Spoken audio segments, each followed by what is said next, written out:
And so we want to roll right into our. Let's do it. Tell me all about this segment that we're going to talk.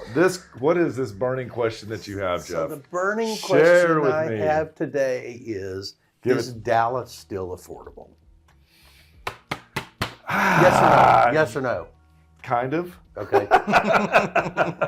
So, yes, I think that in totality, if we're going to take the first thing and I say let's start big and let's do national. Okay. So nationally, yes. When we compare it to like Chicago, we compare it to LA, New York, some of those bigger, I would say 100% were affordable. I feel like that we are getting jobs here on a regular basis that are an upper level. And I think that those upper level jobs have really changed the pace and the price of what we're looking at. We have a lot more Fortune 500 headquarters here now than we've ever had. I think we have more in Texas than any other state now. And I think that impacts the job pool. And so people can stair step and ladder. I mean, look at Adrian. Adrian is able to stair step. Yep. And he has taken his salary, not to share too much, but he's done a great job of expanding. And there's so many companies that I think everybody has that ability. And so I think that people are then able to say, well, I can afford more of a house. And so all of a sudden we get more and more people looking at these houses that I would say 15 years ago, the prices were much different. Much different. So then let me go back and say, as a local, I'll say I'm a local now because I've been here 18 years. Okay. But as a local, I would say Dallas has gotten really expensive. And as a realtor, I would say, wow, Dallas is expensive, especially for first-time home buyers. That's kind of where I think I look at it at. So I say, yes, it's affordable, and then I think other times it's difficult. One of the things that I think we're dealing with in our marketplace now, and I think you hit the nail on the head with both perspectives, is that income here has not over the last 15 years kept up with the pace of home costs, housing costs, and it's not just in the housing purchase market, but even if you look at rent rates, I mean, rent rates have gone up 40% in the last 15 years. And they're building luxury rentals hand over fist all the time. Yeah, crazy. I think the other thing that I was going to say about, I had a really good thought, Jeff. Do you have anything to say while I try to find this thought? So one of the other things that is affecting housing affordability right now are the way property taxes are done. Our property taxes have traditionally been low because our process for taxing real estate is very weird, and it's very separated, and it's intentionally separated. Right. Because I think the state government doesn't want the normal consumer to really understand the process. Let it be mysterious. I do, because then they get to fight it when they understand the process. So, yeah.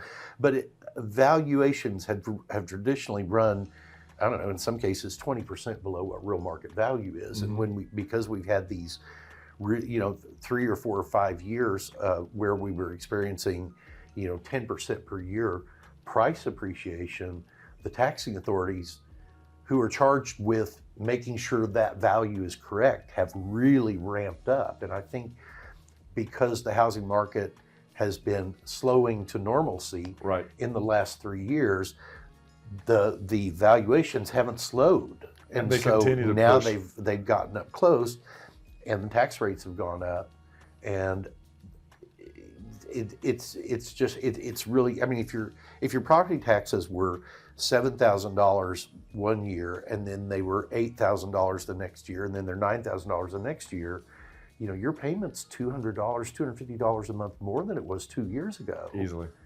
For nothing. I mean, not for nothing, but for nothing. I had to get my pothole filled. So what I was going to say is that I feel like Dallas is different than the other 3 majors, Austin, San Antonio, and Houston.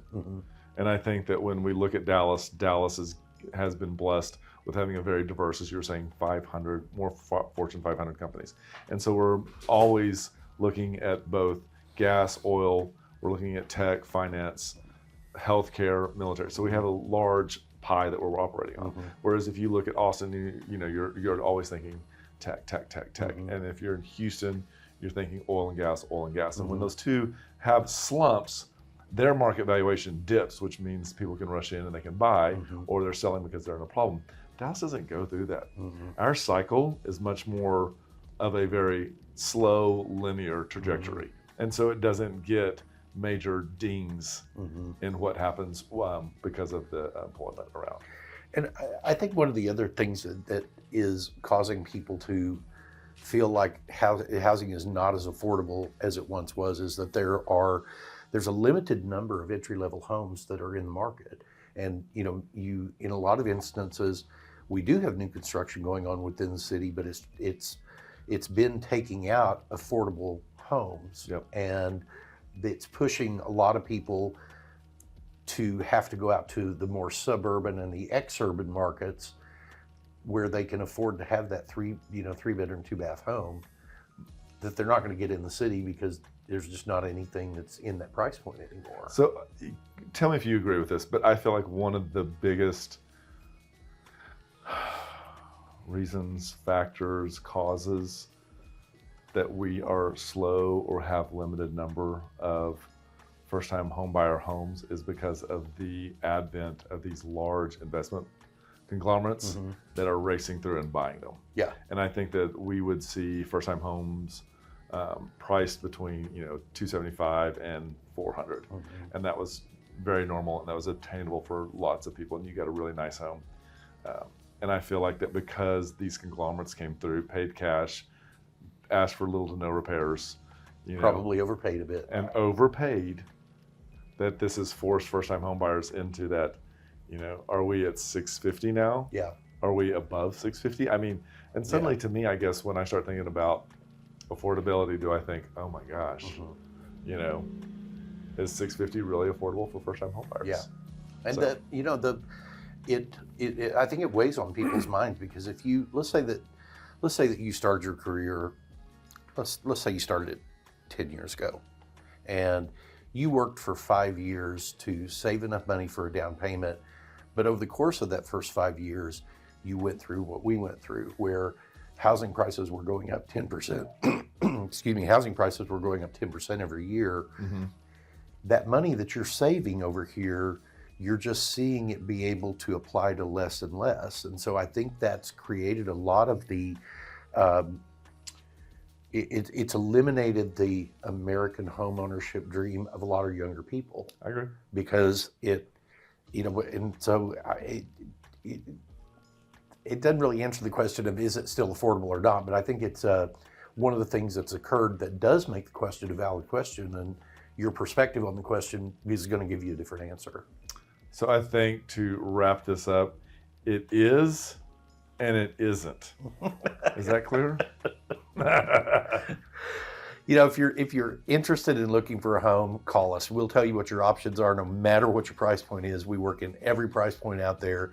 I think one of the things that we have always tried to do with our business is help people buy their first home, treat them right, stay in touch with them, and then they're going to call you to buy their second home. And we're selling houses to kids and grandkids of people we started selling to years ago. But if you are in the market to buy or sell, please reach out to us. We would love to help. And just remember on that note, we want to be your realtors for life.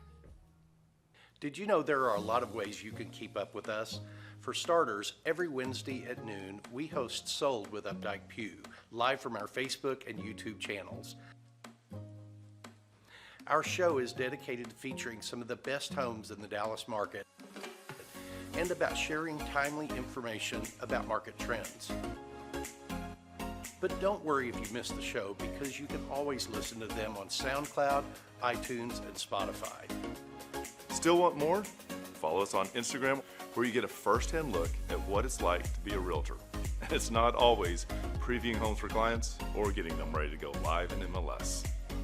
Lastly, visit our website and you'll be able to create a custom home search tailored specifically to your wants and needs that's timely and accurate. Whether it's square foot, location, or the neighborhood, we have you covered. If you'd like to know how much your home is worth, we can help with that too.